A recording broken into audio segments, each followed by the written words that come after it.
Hey guys, it's Rambling Mama, and I just wanted to do a quick story time, okay? Because this was on my mind. Um, so I just wanted to do a quick story time about how me and my husband started. We had or not how we started, but how we've come so far. Because I'm very proud of us. And yes, of course, we still struggle just like everybody else, especially with this COVID pandemic. But I'm just blessed to have him and blessed to have our life because a lot of people can't stay at home these days with their kids. They have to go out and work, especially with this crazy pandemic. You know, being able having to pay bills, put food on the table, and everything else that's going on. But when me and my husband first started dating, I lived in another town, Hermitage, about 45 minutes from here, with my best friend, and he decided to move in with us. And we started living there, and then me and him got in a relationship, and she got in a relationship, um, and so she moved with her boyfriend, and me and him decided to leave and move here in Hampton, where we live now. And we started literally in a tent in his grandmother's backyard. That's literally where we were for a while. And we moved in with her for a few weeks, and then there was a shed building out back behind her house. Um, and we ran electricity to it and insulated and fixed it and everything, kind of like a tiny home situation. And it was nice, and we lived there for a while. And, or I take that back. We bought a camper and we moved in a little camper, and that was definitely like a tiny house situation. And we lived in it for a pretty good while. Then we fixed the shed and moved into it. And he worked his butt off. At that point, I was pregnant with my first son when we lived in the shed, and we just had to have something bigger because we always knew that we wanted more kids eventually. And we got married when my son was a year and when he was a year and 6 months, something like that. I know he was a year old when we finally got married. We were engaged for a year, but um, yeah, that was crazy. It just, and thinking about it now and looking back on it all, it's crazy. But he worked his butt off, and he was like, "We're just never gonna be able to afford, to get our own home." And we bought a mobile home or a trailer, whatever you want to call it. And I was like, you know, if we really want it, we'll get it. And that's what I always tell him anytime we're facing a hardship, because it is hard. It's hard. Everything's hard. Life is hard, especially when you throw kids into the mix. I worked for a little while until the end of my pregnancy with my first son, and we both decided that I was going to stay home with him because we didn't want to have to add on the extra of daycare while we were saving for a down payment on our mobile home. And we finally got it, and it was awesome.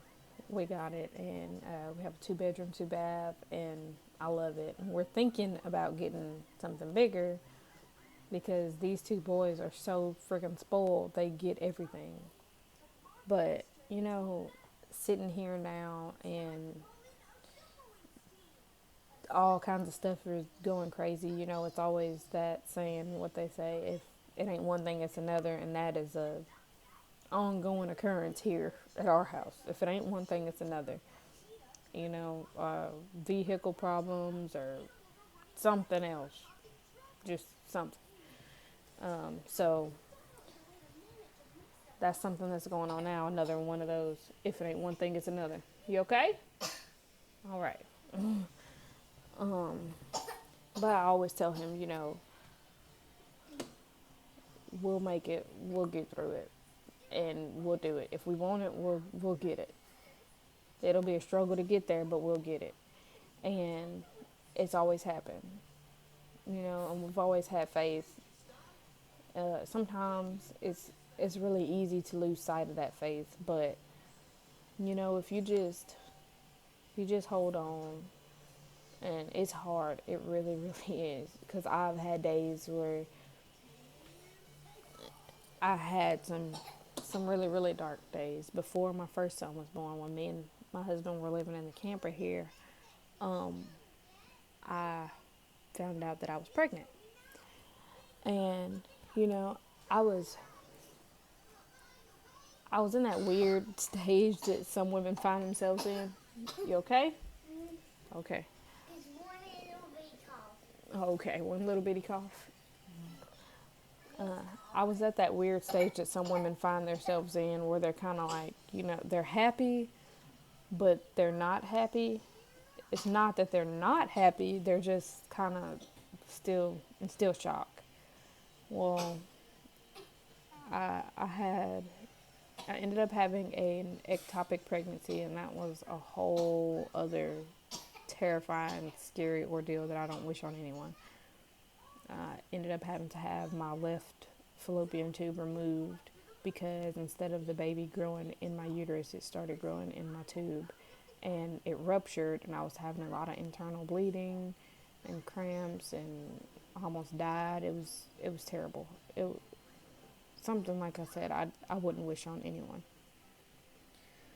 And that's another reason why I love my husband, because that through that whole ordeal, he stood by me no matter what. We ended up having to move back into his grandmother's for a little while after that, after I had that surgery, because I couldn't sleep flat. I had to sleep in a recliner.